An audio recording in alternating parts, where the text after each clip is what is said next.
decisions being made back in Washington, D.C. were having a direct impact on our troops in Iraq. And unfortunately, a lot of those decisions were getting our soldiers killed. And so at that time, I remember it very distinctly. I just had kind of resolved to myself that if I ever had an opportunity to impact policy, I would do it. Josh Bonner grew up in Fayette County, went to UGA, walked past a guy rappelling out of a third-story window, and ended up commissioned as an Army intelligence officer. He deployed 3 times, and the last one was in Iraq in 2010.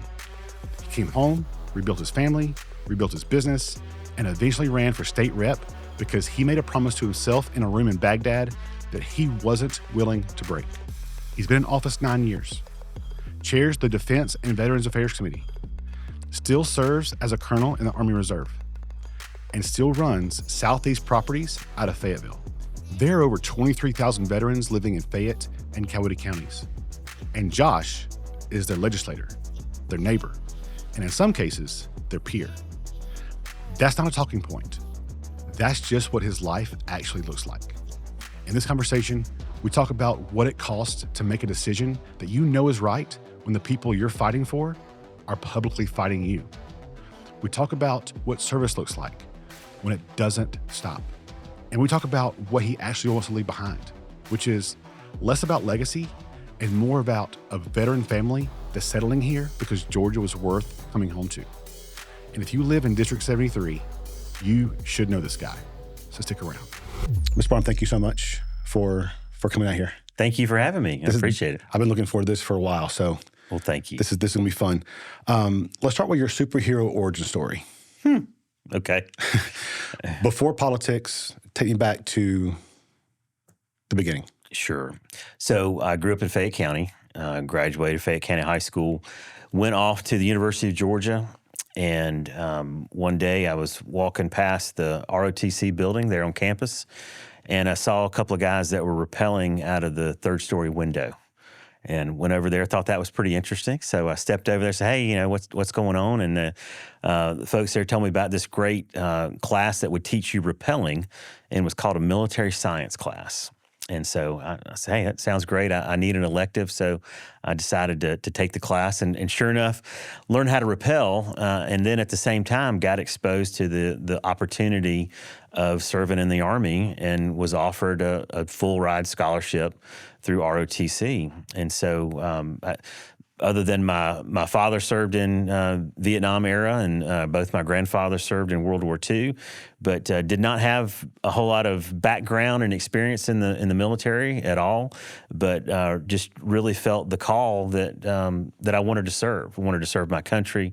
I wanted to do, you know, all the cool things that they told me about that I do in the Army. And so accepted the scholarship.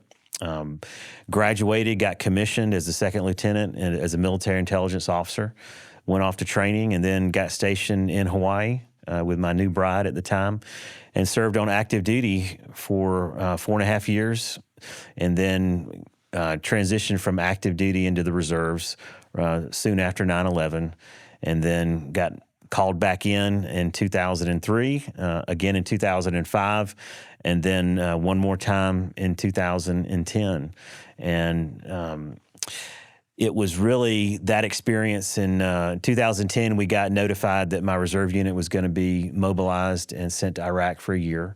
And so we did about a year's worth of training, and then we deployed over to Iraq.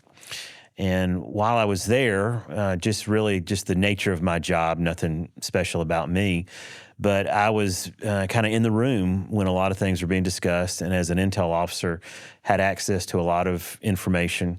And at the time, we were negotiating what's called the Status of Forces Agreement, essentially what it was going to look like when the U.S. left Iraq.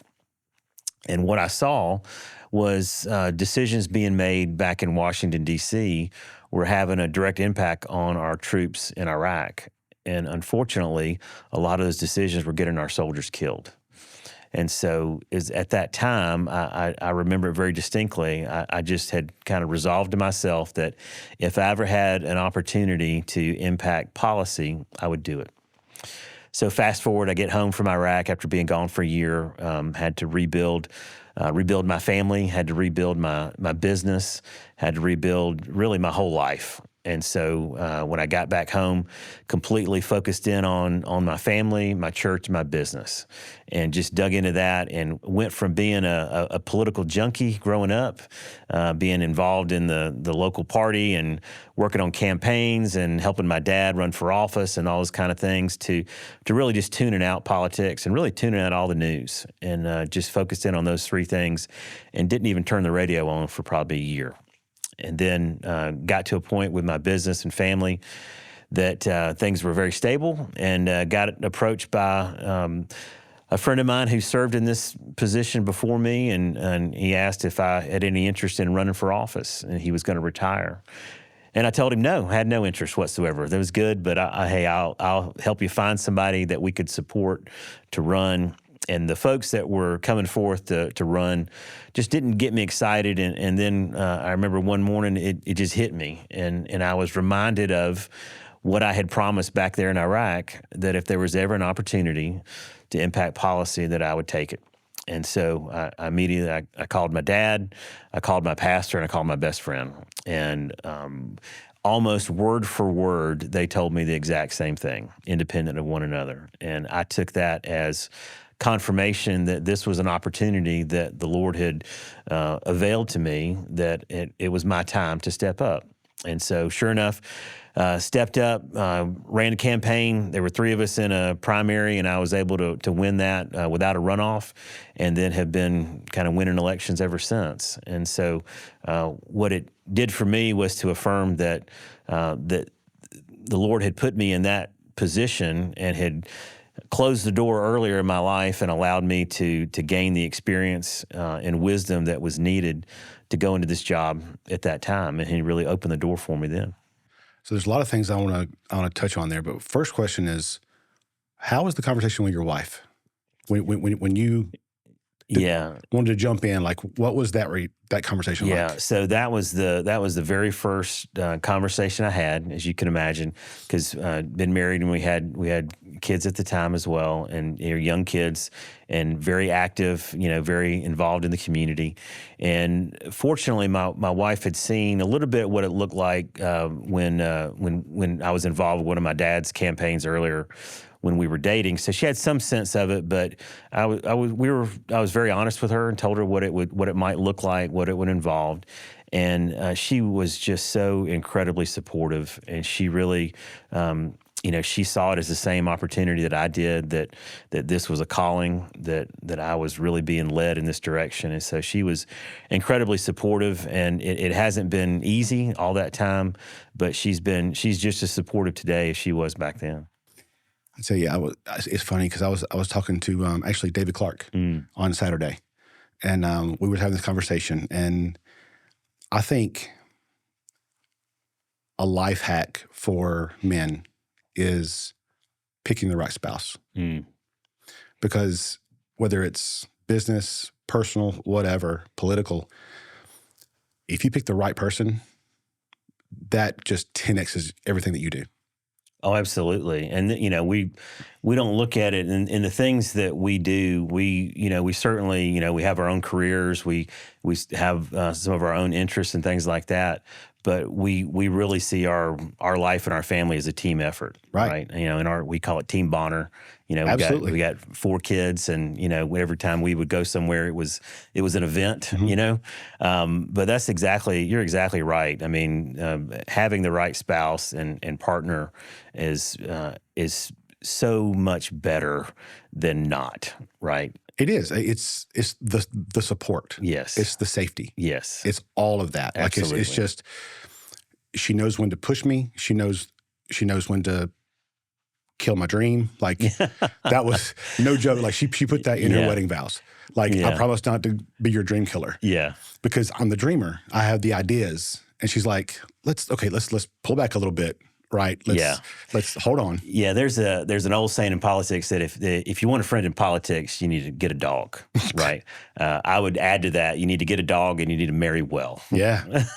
Yeah. And I can only imagine that in politics that it's so much different, because you're gone for a a long time, aren't you? Well, we are, and then you go from, and I consider myself a private person. I mean, I certainly, I was not on any kind of social media prior to running for office. Didn't really want to do that, but that's just the nature of it. And so you go, and it is, we had the conversation with our kids as well because our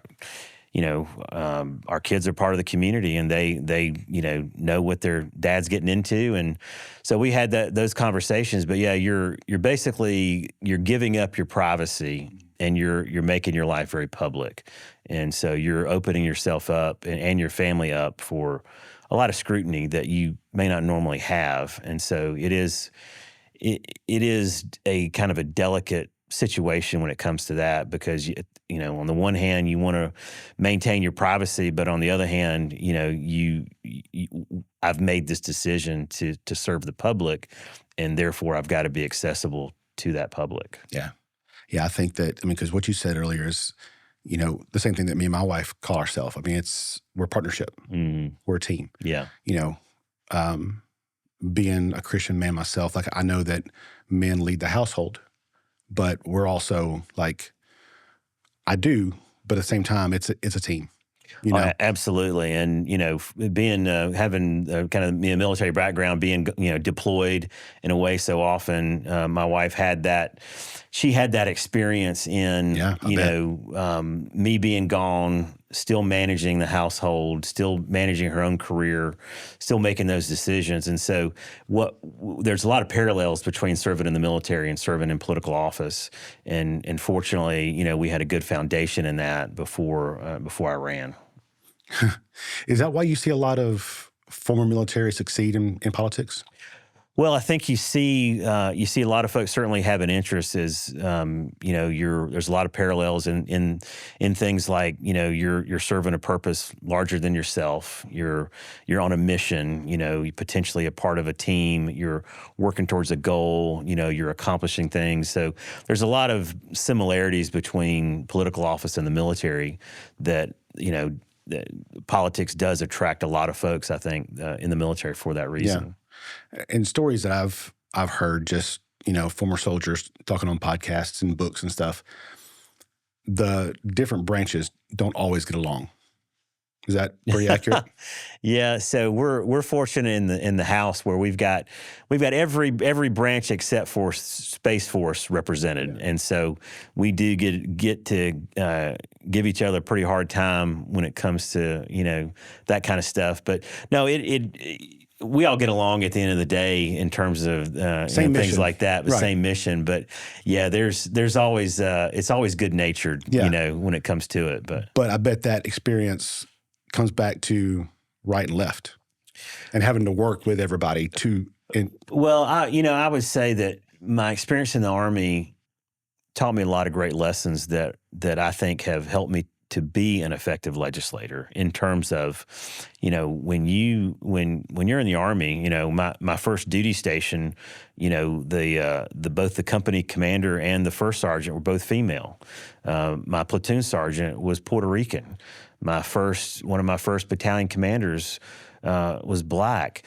You learn that it doesn't matter, the race, ethnicity, sex, religion. They're your fellow soldiers, right? And so you learn to work with folks that you may not normally interact with or even choose to interact with, but these folks become a part of your team, and you learn to look past any of those other things and say, what value does this person add to the effort, right? And you're able to, that has helped me, I think, to work across the aisle with my Democrat colleagues to get things done, especially in the veteran space. And so I think that the Army really taught me the value of that, and not to base everything that on how a person looks. Yeah. I can only imagine that helps a lot with that. Yeah. You mentioned church growing up. How important is faith? So we've been a part of the same church for the last, 40 plus years. Wow. In Fayetteville. Which one? It's New Hope Baptist Church. Okay.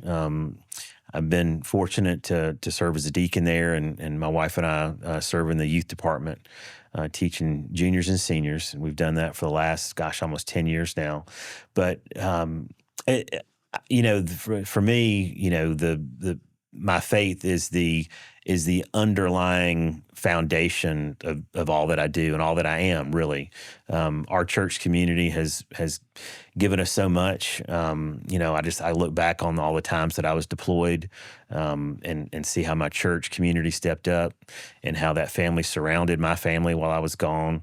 The friends that I've made, the fact that all of my children have come to Christ, through that upbringing, and just the fact of just being a part of a Bible believing church that wants to be not only a part of the community, but to lead that community to Christ. I mean, it's great, but I mean, for us, it's the foundation, and it helps provide the lens through which we see the world. Yeah. How does having that strong foundation help you in Atlanta? Well, I was fortunate, I think, in that I got elected when I was 42 years old, and by the time I got elected, I had run a business, I'd raised a family, and I'd been deployed overseas 3 times, and had a successful career in the Army. And so I think that gave me a good background, not only the background and experience I needed, but also the foundation I needed to go up there and not be beholden to anyone or any group or anything in particular, that I could be my own man. I was very confident in who I was as an individual. I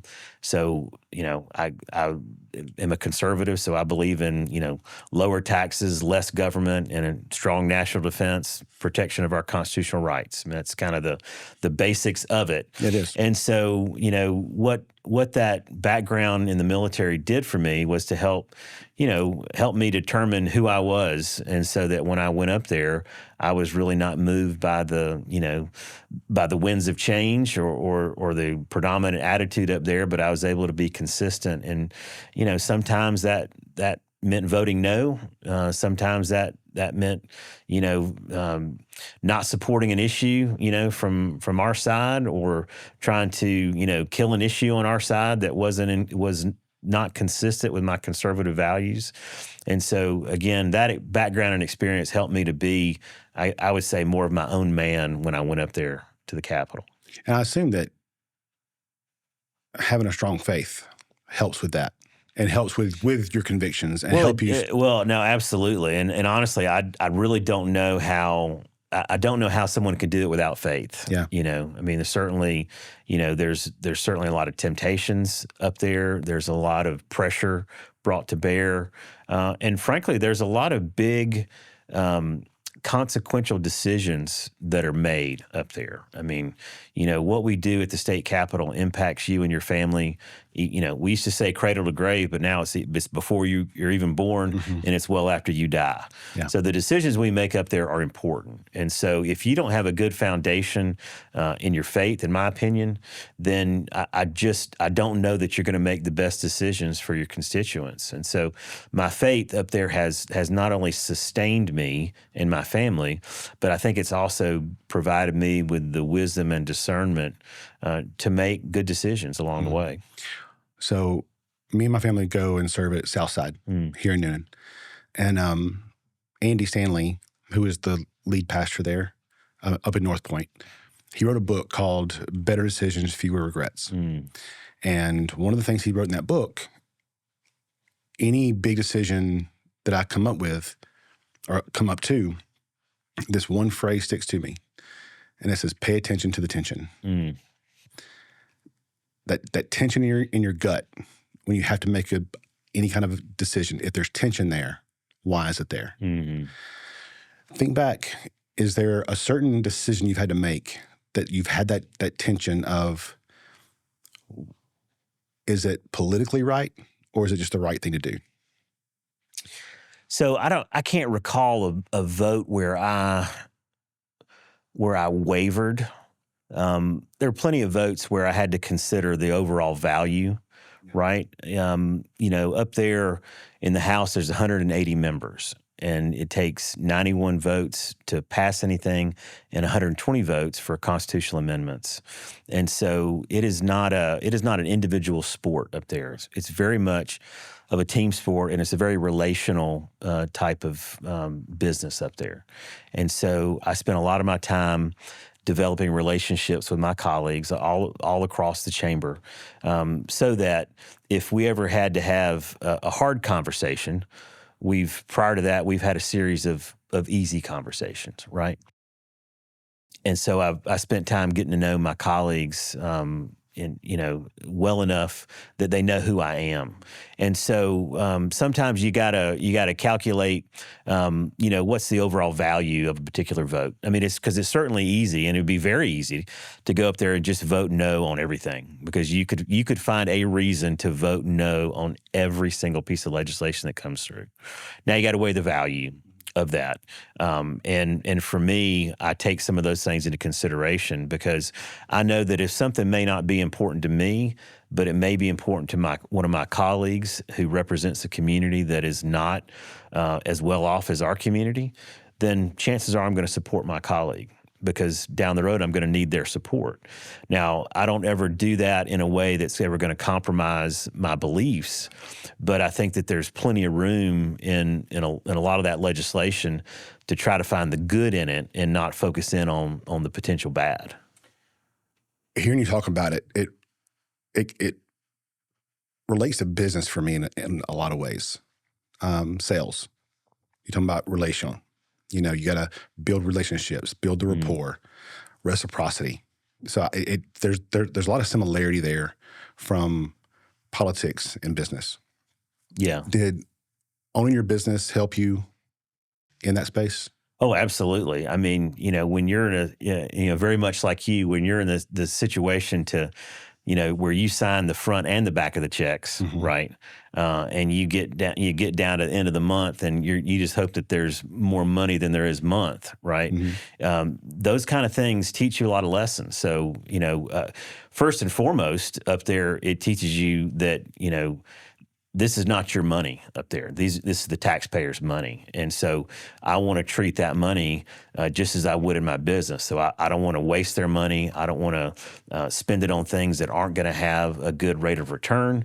And I certainly don't want to spend things that are just going to go down the drain. So having my own business has certainly taught me a lot in terms of how to handle money, how to budget. I serve on the Appropriations Committee, which is the committee that makes the recommendations on how to spend the money, and so that has taught me how to really evaluate the money that we do invest and what kind of rate of return we get. And so, yeah, absolutely, having my own business has I think made me a much better legislator.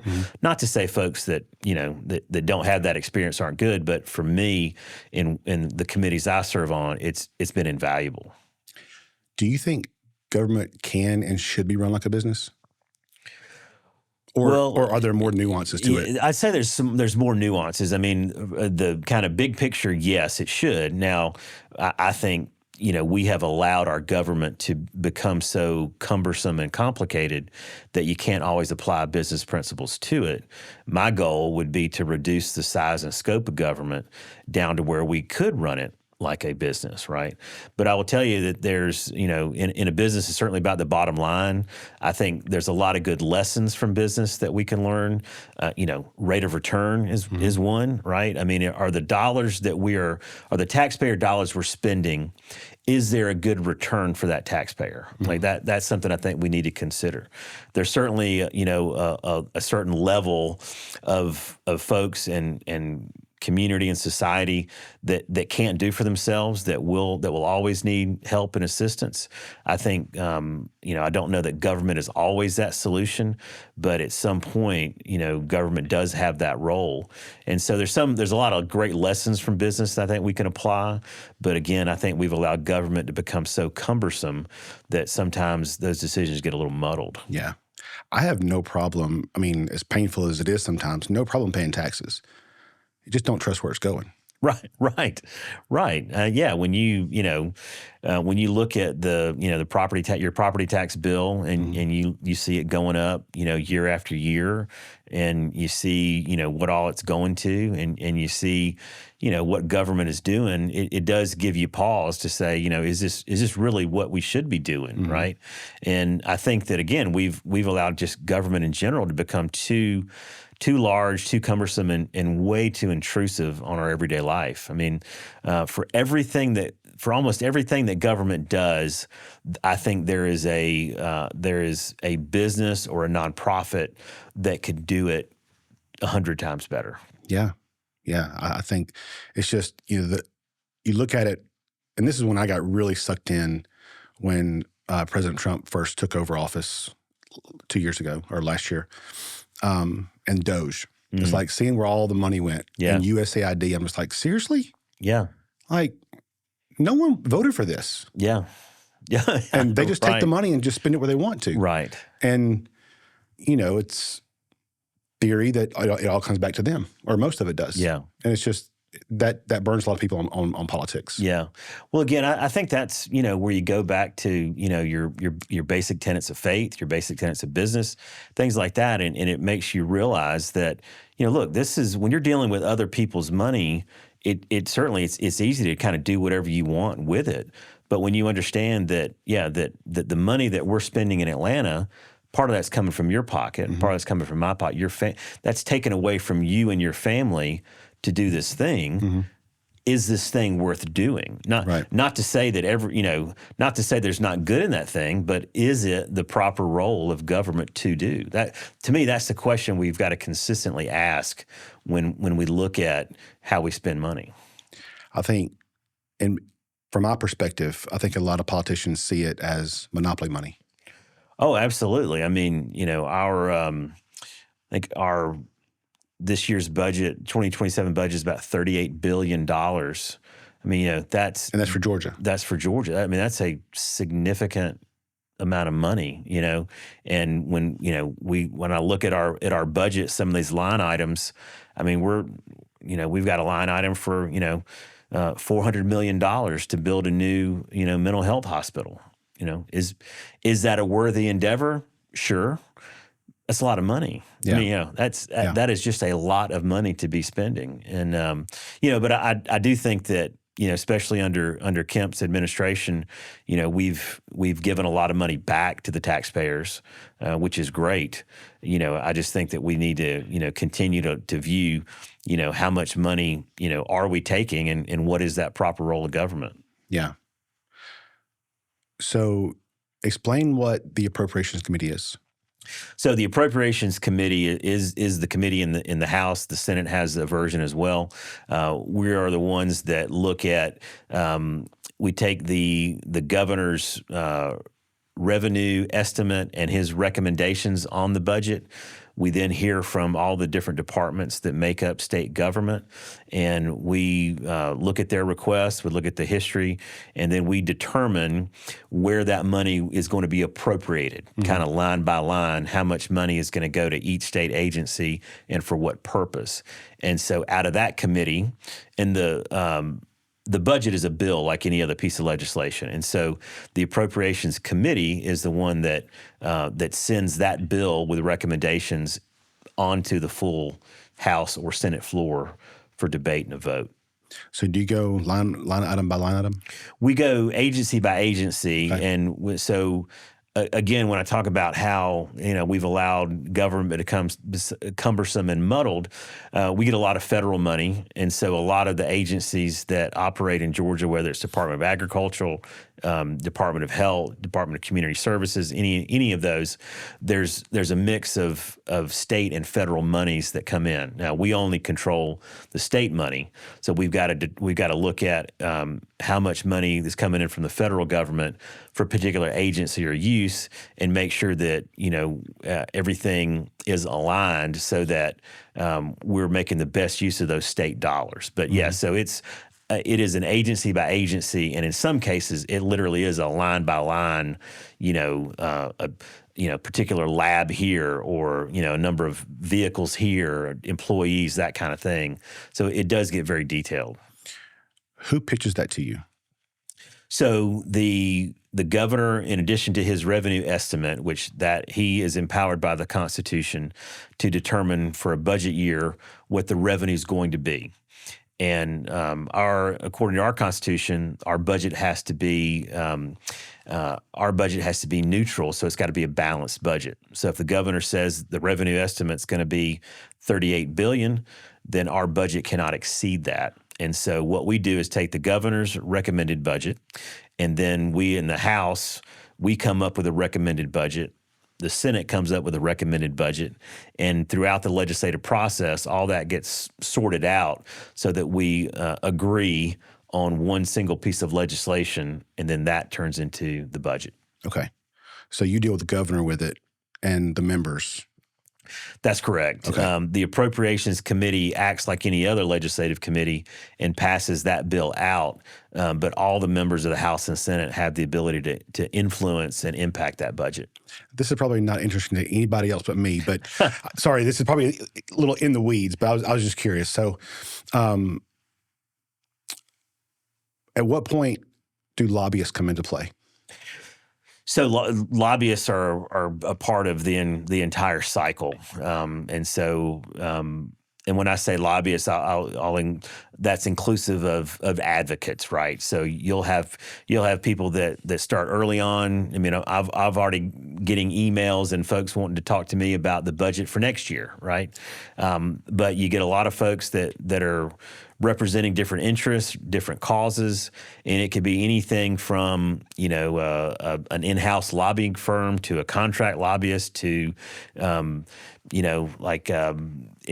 we had a foster agency called Bloom Our Youth come up, and they advocated for money in the budget for their clothes closet. So I mean, you can have just individual people come up and advocate for an item in the budget. So, but that advocacy process it's year round. Yeah.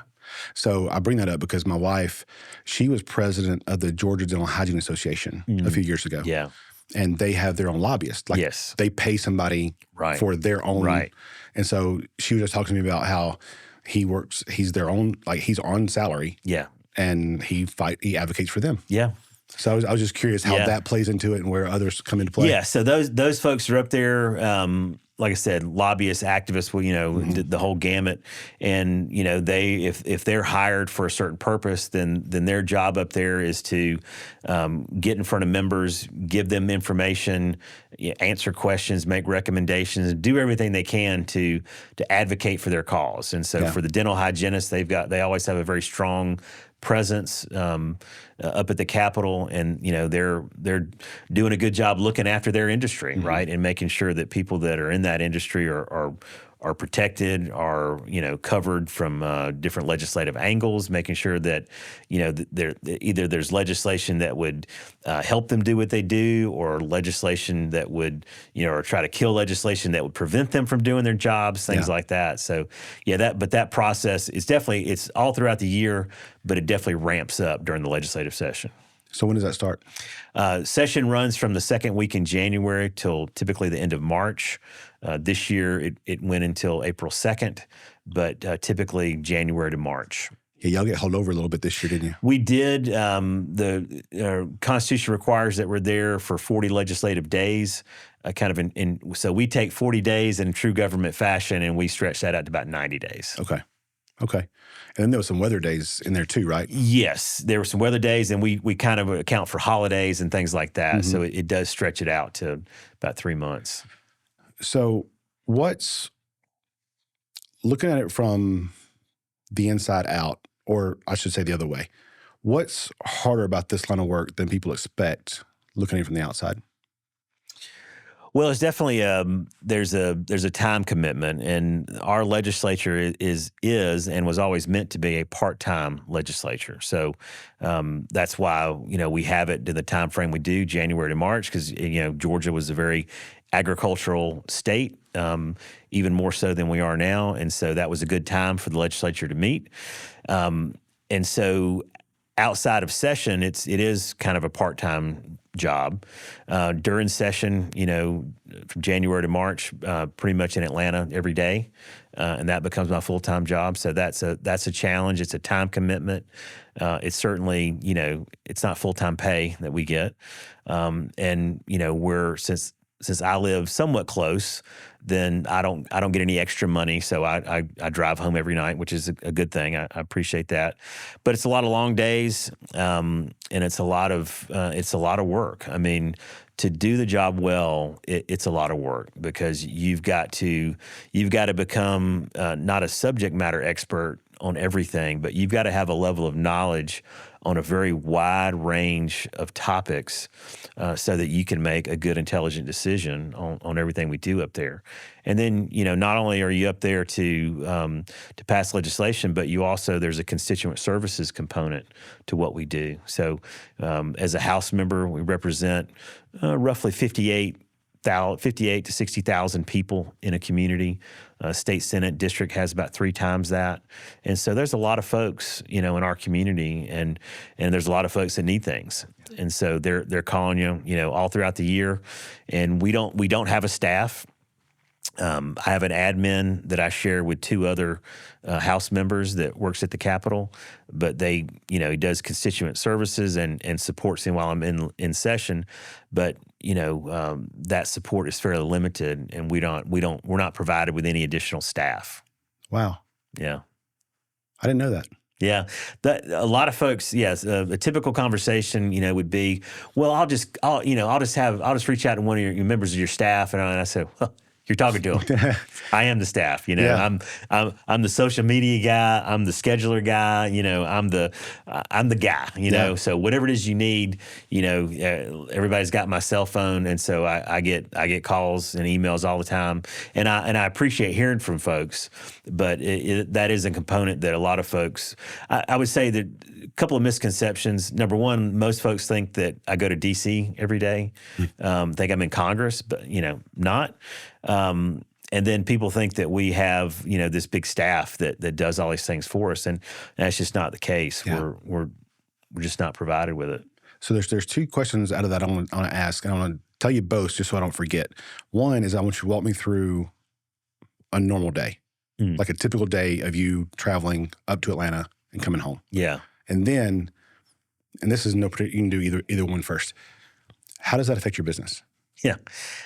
So typical day, I usually leave the house, around 6 a.m. It's right at an hour drive up to the Capitol. So get into the office, try to, get caught up on emails, to respond to emails that come in, read legislation, kind of get prepared for the day.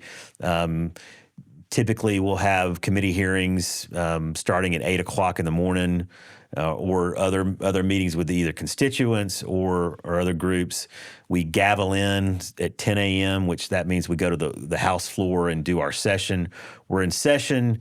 Starting off, we're in session for about an hour and a half, and then after that, we'll have committee meetings the remainder of the day, and then there'll be any number of events in the evening to go to, receptions, dinners, other events, things like that. As we get further into the session, those days get longer, so because there's more stuff to do, and so typically get home, sometimes typically no earlier than 9 o'clock in the evening, and then go to bed and get up and do it all over again. Impacts on my business. So my oldest brother is my business partner and has been incredibly supportive. The way we've divided our business, it doesn't tie me to the office. I can do my function kind of remotely, and as long as I've got access to the phone and the computer, I can typically manage that. And I've got a great support staff back in my business in Tyrone. And then, fortunately, with where I live in Fayetteville, I'm not too far away where if I just actually have to, skip out for a minute and attend a meeting or take care of something, I can do it. Mm-hmm. So the way we've structured our business, definitely allows me to do that. Yeah. Although it does, it's just a lot of time during that time frame that I'm away from the business, but it's manageable at the moment. And again, I've got good folks that help me out with that. Are you able to juggle if you have to while you're at the Capitol?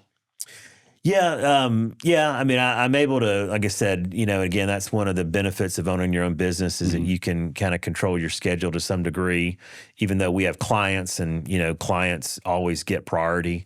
And so, it sometimes it becomes a scheduling challenge, but, again, with, whether it's Zoom or, email or any number of things, it becomes manageable for what we do. We've got a commercial real estate business and I do all the management side. So what I do is a lot of, on the phone and a lot of computer type work anyway. So it just becomes a lot of long days. It's called Southeast Properties? Yes. And it's commercial real estate? Yeah, all commercial. We do a lot of primarily property management and all the leasing and brokerage work that goes along with that. Okay. So like apartments? Not apartments. It's all commercial in terms of just businesses. Yeah, shopping centers, office parks, warehouses, things like that. Family business. Our father started it with his business partner about 32 years ago, and now my brother and I own the company, and just a little kind of a small asset management firm. That's awesome. Yeah. So your father started it? He did, yeah. And that's great. Yeah. I love that. Yeah. I love that. Keep it in the family. Absolutely. So, in the next 3 to 5 years, where do you want to take this work? So for the last couple of years, I've been very fortunate to chair our House Defense and Veteran Affairs Committee. Mm-hmm. And what that has done has allowed me to be in a position, I think, to really help our veteran community in the state. We've got about 700,000 veterans that call Georgia home. We've got 9 active duty military installations across the state. We've got a huge military population and a lot of defense industries here in the state. And so being in this position has really allowed me the opportunity to be a focal point for veterans issues in the House. And I'm really looking to dig into that because there's so much more we can do for our veteran community.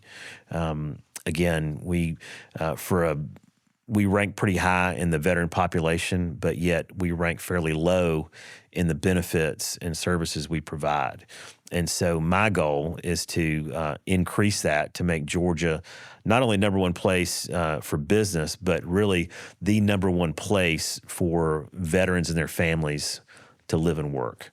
And so that's my goal, and it's a pretty daunting undertaking because there's so much that can be done. And so what I'm trying to do over that kind of 3 to 5 year timeline is to do everything we can to make sure our veterans want to call Georgia home.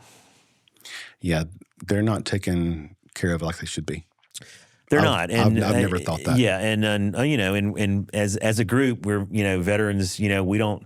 We love to complain, but we like to complain to each other. We don't. We love to complain, but we don't want to have a fuss made over us, right? And we don't want help. And that's the challenge. And so what it's going to take is a realization that by making Georgia the number one place for our veteran community, that's going to help our economy because you're going to bring in a workforce that is second to none. It's going to make us a great place to be because you're going to have folks that are going to want to dive in and support their local communities. And I think it's going to help us in other areas as well because you're going to have a whole group of folks that have made a sacrifice to serve their country, and they want to find something else to sacrifice for and another cause to serve, and that's going to be our communities. Yeah. Correct me if I'm wrong, but isn't the Secretary of Veteran Affairs from Georgia? Yes, Doug Collins. Yeah. Actually, Doug was a former state legislator and then went on to Congress and now is serving as a secretary. And in fact, he has hired a number of Georgians that are on his staff and are doing an outstanding job. I mean, in terms of what can be done, Secretary Collins is doing an outstanding job. It's a daunting task. I mean, he's just in that one Veteran Affairs Department, he's got over 430,000 employees to work with. And so he's got a pretty daunting task ahead. And there's a lot to fix. There's a lot to fix, And not just in Georgia, but oh, nationwide. absolutely, yeah, nationwide. Yeah. There's a lot to fix, and so my goal is to look and see, how Georgia can fill in those gaps that the federal government has allowed to open over these years, and to help veterans, be appreciated, to get the benefits that they've already earned, and to make sure that they get the care that they deserve. Where does it start? Well, there's a number of things. So again, when you talk veterans issues, it's a wide range of things. It's everything from the service members that are serving now and their families, to the military installations and the communities that surround them, to our National Guard that currently serves, to the folks that are no longer in the service but are in that, that are considered veterans, all the way to the folks that are now in our nursing homes and those that are interred in our state veteran cemeteries. Just like one example, we currently have two state-run veteran nursing homes, one in Augusta and one in Milledgeville. For a veteran population our size, we should have at least 6 of those. We have not built a new veteran nursing home in over 30 years. To me, that is absolutely wrong. And unfortunately, we weren't able to get enough money to, in this last budget to fund a new veterans home. So that's one thing. And I'll just say that the way that we treat our retired veterans, I think, is a national security issue, because the way you treat a veteran at the end of their life impacts your ability to recruit those veterans at the beginning, right? And so when you've got young folks that see how we treat our veterans at that stage, it's not exactly motivating for them to join the service. So that's one small thing we can do. We can make it easier for spouses to transfer their licensure here as they move into the state, so that they don't have any downtime trying to move their license from one state to Georgia before they can kind of do their occupation. We can do things like offer more school choice for service members as they move into a military community, so that they want to move into that community. And the way that most folks that are not in the service now aren't aware of how it operates now. In terms, when I was on active duty, you just got orders to your new duty station. You maybe got to fill out a preference sheet, but you didn't get to pick where you went. You sent where the Army sends you. The way it's done nowadays is a lot more like a job interview, where if I want to go to Robins Air Force Base, I look at what jobs are open and I apply for that and I interview for those positions. And so now it's much more of a community within the military that is trying to attract the absolute best talent they can. And so now you create this situation where now you've got to be competitive, not only as a military installation, but as a surrounding community. Because why would you want to go to a military installation that's surrounded by crappy schools, right? Or because we don't want to move somewhere where it's a bad school district. Exactly. So why not afford those individuals a choice in where they send their student? To let's allow them to the option to homeschool, or maybe send their kid to the best school in that area, and not be bound by that district that they happen to be in, because that's where they can afford a home. So things like that that I think we can certainly do better. We can look at the healthcare that we provide and see in what ways the state of Georgia can fill in those gaps to provide better mental health services, to address more appropriately our homeless issue with our veteran community, things like that we can do so much better on, that there's so much room for improvement here in Georgia. Do they have homeschool programs for military families? Well, homeschooling is available to everybody, right? And so, but I mean, like specifically, like on bases and no. So our active duty military installations there's a Department of Defense school system, and so they do have the option, if they live on post. I think if they live off post as well, to send their kid to that school. But again, that's a government run school, right? That may or may not be the best fit for that individual student. And so, if you're trying to attract an F-35 pilot and his family, you're attracting a pretty sharp individual that probably wants their kid in a pretty good school, right? And so, in order to attract folks like that, or attract folks up to Augusta, where Cyber Command is located at Fort Gordon, or the best of the best down at Fort Benning, where the home of the infantry is, you're going to want to attract the best folks possible. So you're going to have to be competitive, and what you offer in terms of education is going to make you competitive. And I guess that's working with the local governments to help. Well, it is, and the kind of the school choice debate is one that we have at the state level, because that's where those decisions are made. Yeah. Yeah, because you've got not just the bases, but the community around the base. Exactly. That's exactly right. And these communities, a lot of these communities would not exist without those military installations. And so there's a very symbiotic relationship between those communities and those installations that we want to help foster.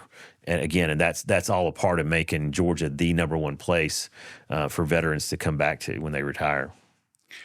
And it didn't make the budget. Didn't make the budget, so we're still working on that. We were able to get some money in the budget for our Department of Veteran Services to help with the homelessness issue in our veteran community. We were able to get some money for PTSD research. So we were able to get some money for a third veteran cemetery in Augusta. So we've done some good things, and we make progress every year.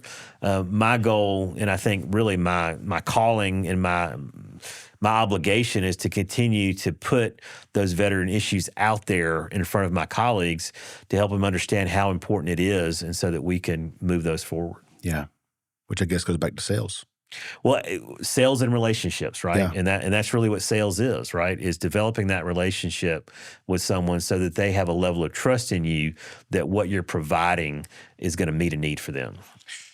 Now you're talking my language. So, this is a leadership style podcast. So you have to develop influence, relationships, and trust to become a good leader in Congress.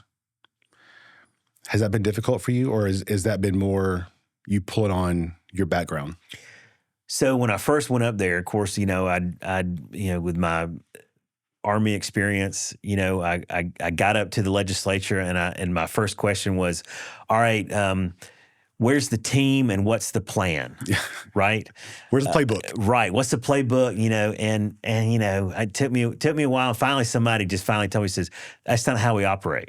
There's 180 of us that, we have got 180 districts that we represent, and not every community is alike. And so I noticed that there was at first I thought, gosh, there's going to be this real fight between Democrats and Republicans, and there's certainly a lot of that, but I'll tell you, one of the most stark differences is the issues between our urban and our rural communities, right? Because the issues that we deal with here in Fayette and Coweta and kind of within the metro area are not the same issues they deal with down in a place like Ocilla or Vidalia or up in Dahlonega or any number of places that are more rural like these. So there's a much more of a difference between those communities than a lot of times between the political parties.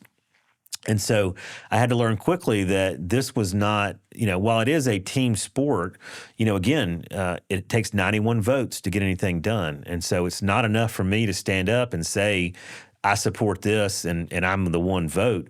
I've got to generate enough consensus amongst my colleagues to move that issue forward. And so the leadership, I think, really comes in that relationship piece, right? Again, I go back to that idea that in order for you and I to have a hard conversation, we're going to have a series of easy conversations first, so that if I'm trying to convince you to go along with me, or I'm trying to convey to you that I can't support what you're doing, you know my heart, and that I'm doing the absolute best for my community, and I'm doing what I believe is right.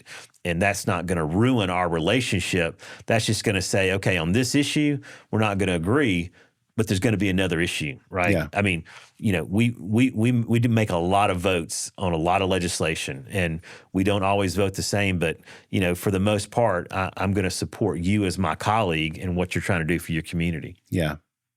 Is it easy or difficult to sit down with somebody on the Democratic side and have a conversation like that? Yeah.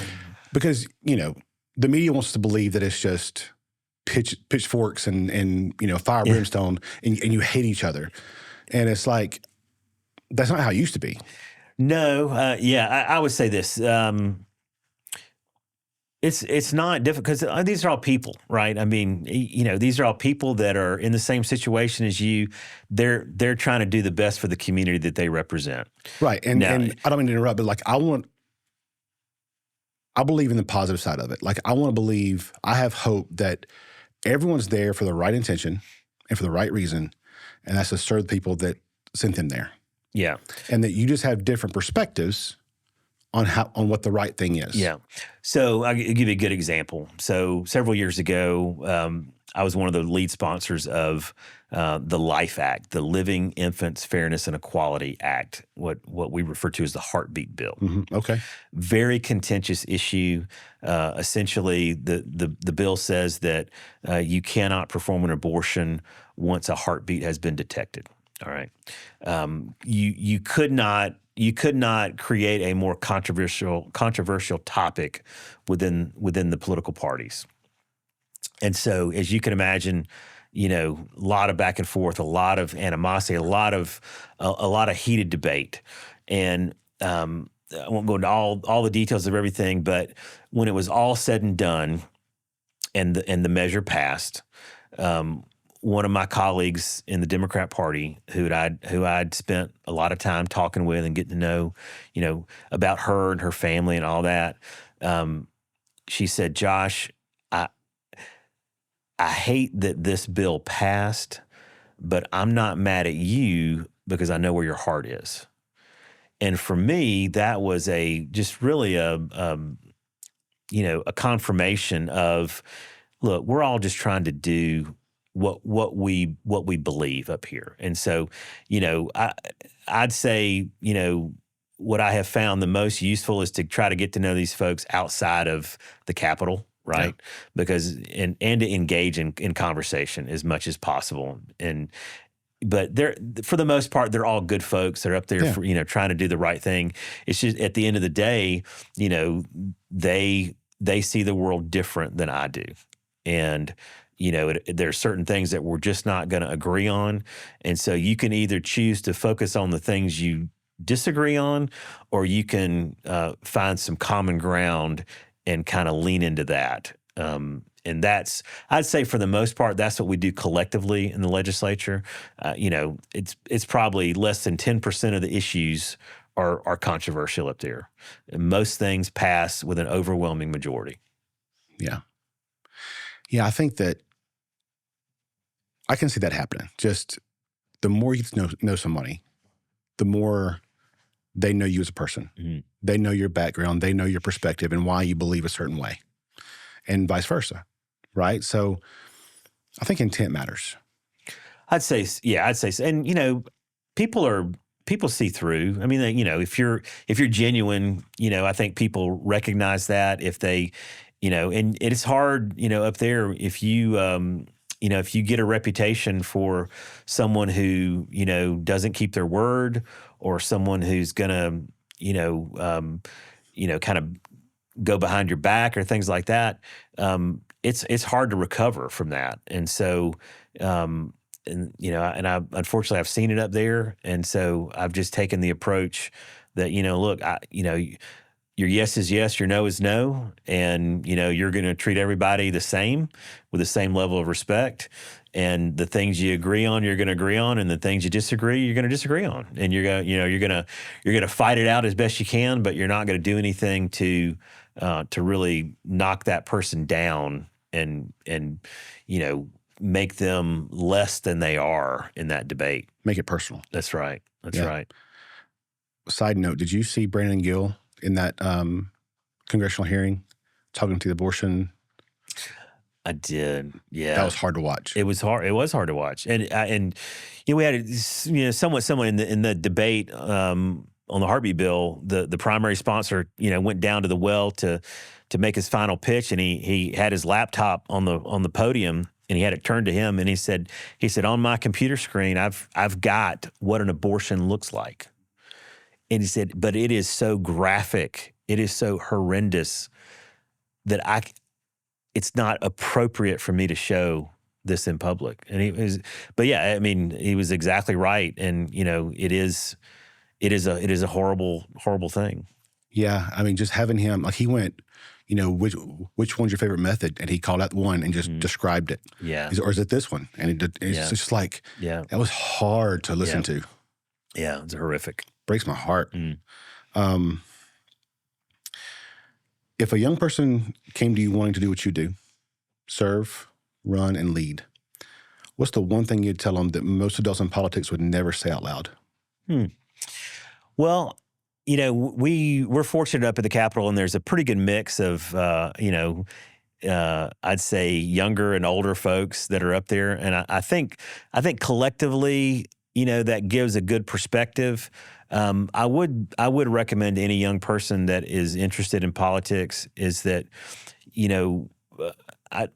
I'd really like to see folks that come into this having achieved something else outside of politics that really gives them a good perspective, whether it's in business, whether it's in academia, whether it's in the military, whether it's some service somewhere. I think that gives you a good foundation for that, because sometimes when you go straight into politics and that's all it is, unfortunately, it's not the real world, in my mind anyway. So I would encourage a young person to get some victory somewhere else and get some experience somewhere else, but definitely to engage. I mean, I think everybody has, just as citizens of the country, we've got an obligation to be involved in the public policy forum, right? No matter what you do. So I think we need to be involved regardless of what you're doing now. I'd say folks that are looking to go into politics, not necessarily, make it a career, but to really, engage in some other areas of our community first and get that background and experience that I think will make you a much more effective legislator. Live life to help lives. Well, that's right. I mean, it's hard. I mean, I'll just tell you, we debate and we vote on a lot of things that I don't have a depth of knowledge about. And so what I've got to do is I've got to lean on my colleagues that do have that experience, because we got people that were educators, we got people that are doctors and nurses and own insurance firms and any number of occupations, law enforcement, all these things. So I rely on their experience, and then I also rely in being in the essentially being a landlord. We've got a wide range of businesses that we work with, and so I'm able to call some of our tenants and say, "Hey, we're looking at this issue. If this bill passes, what's the impact to you as the business owner?" And so I'm able to reach back and get that input from folks, which is extremely helpful to make those decisions. Man, and I would say too that if they're interested, volunteer with the county GOP. Well, yeah, I would say, and that's what I tell students. I said, look, you even if you're a high school student, it's not too early to engage and understand what's going on. I mean, talk to your parents when that property tax bill comes. Have your parents walk you through that tax bill, for instance. Where does that money go? Or, hey, have them pull out a pay stub and walk you through where that money goes, or look at what's happening in your own community. Several years ago, we had, Georgia passed the hands-free law, which says you can't talk on your cell phones when you're in your car. But you can hold a dog.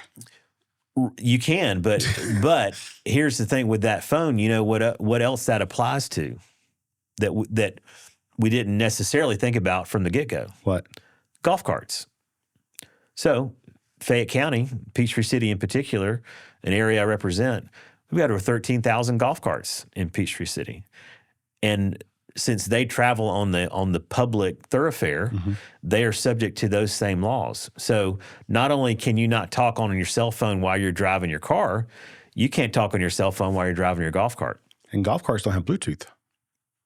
Well, some of them do. Oh, do they really? See, I don't have one, so I don't know. Oh, these things are maxed out. Oh, yeah, these things are maxed out. So some of them do. But, Good Lord. But again, that's a good example of the impact. But also, I talk to these students about it because you can drive a golf cart when you're 14 years old, and so it's a good opportunity to talk to these students or talk to them about we just recently passed an additional cell phone ban in school. So K through 12, you can't have your access to your cell phone during class.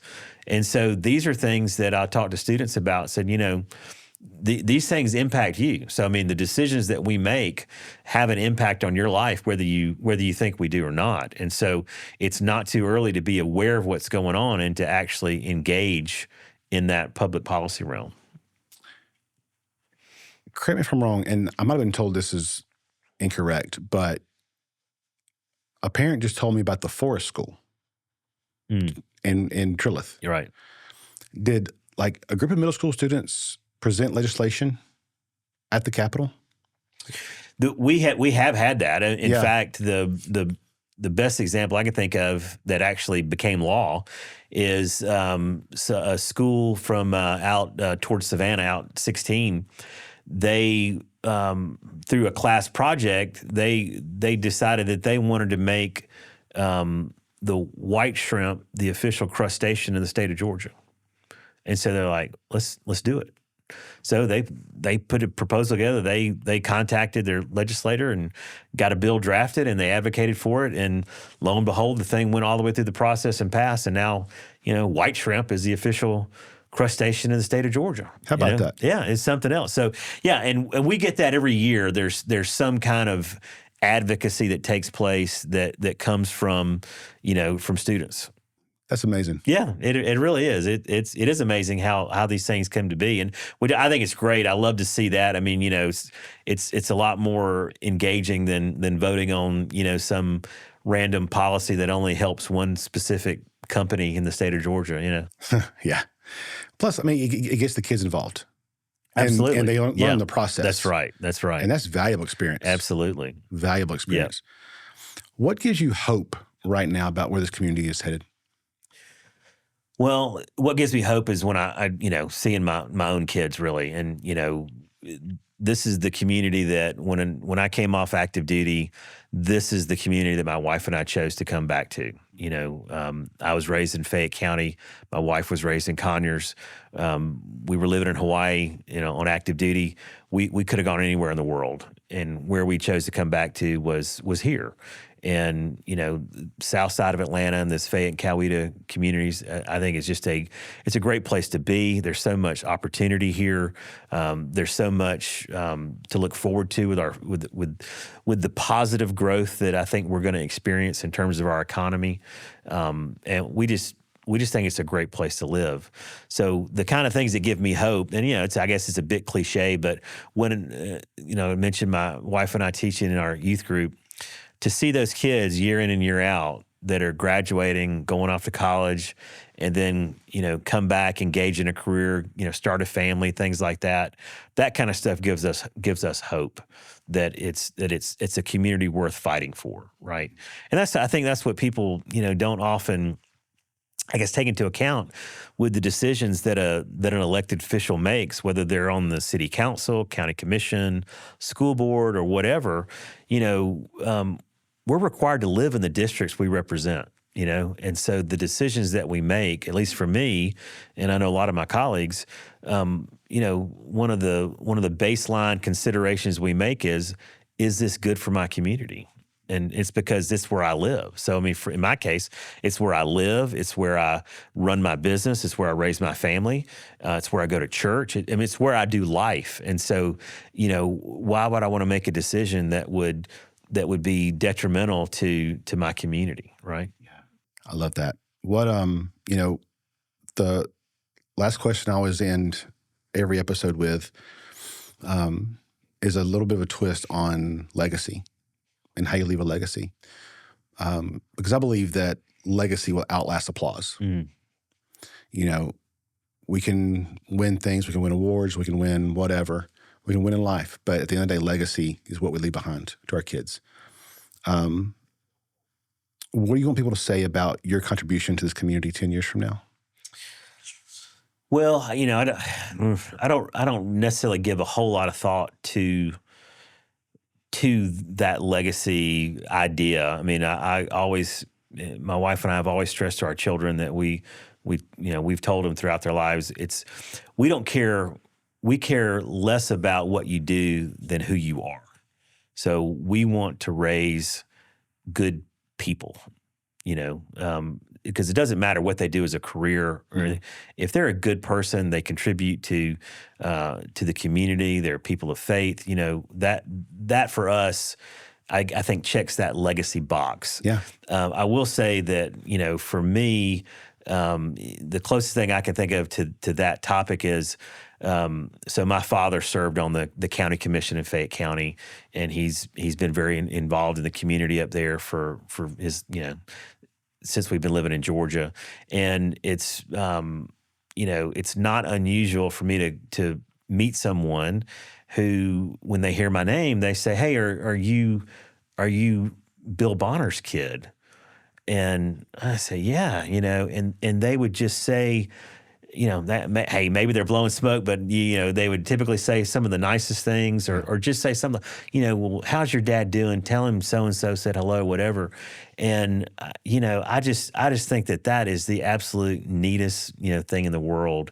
That my dad, who's hasn't been in directly involved in politics for probably 15 years. Still has that kind of reputation out there, and is very well liked and well remembered, right?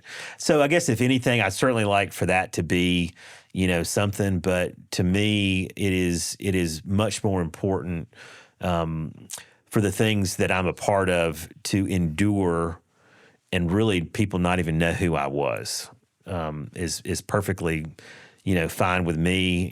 I'd much rather, kind of live through my kids and see them do well, and have grandkids and see them do well and be a part of the community than anything. And so for me, I guess legacy would simply be a big family that loves the Lord, loves their community. Yeah, that's great. What you said, as far as you want things to be remembered for what you've done, but not you, and not that you did it, right? That,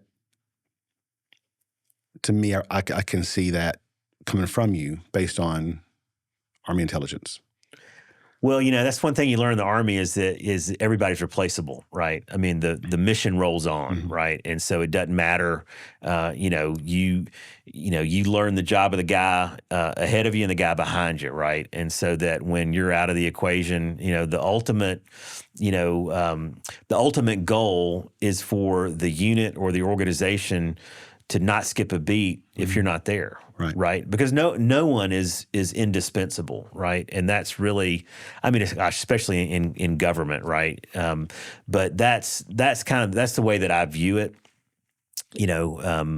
I'll do this until the Lord leads, and then He'll have me do something else. And whenever that time comes, I hope the next person has just as much success for our community that I've had up to this point, and that when it's all said and done, that nobody really remembers who represented House District 73, but that there may be a veteran family that moved here because Georgia was the most attractive place to be when they retired, right? Yeah. I mean, that's what I'd rather have. If I can answer it for you, I hope that you're remembered for taking care of the veterans in our state. Well, and leading that charge. Yeah. Well, I certainly, I think that I really think that is a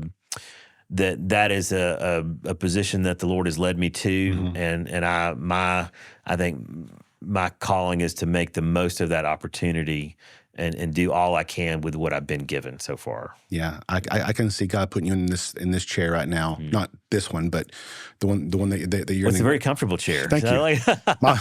My wife says thank you. She picked all this out. Yeah. But no, the one in the Capitol.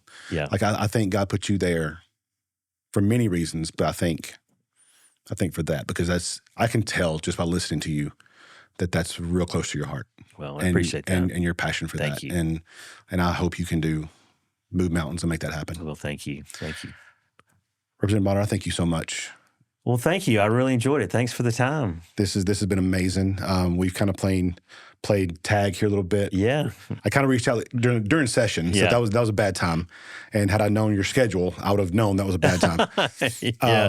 But you are my representative. Yes. And so I appreciate you coming by and thank you. chatting for a little bit. And good luck to you. Well, thank you. I appreciate it. Thank you so much. Thanks, Chad.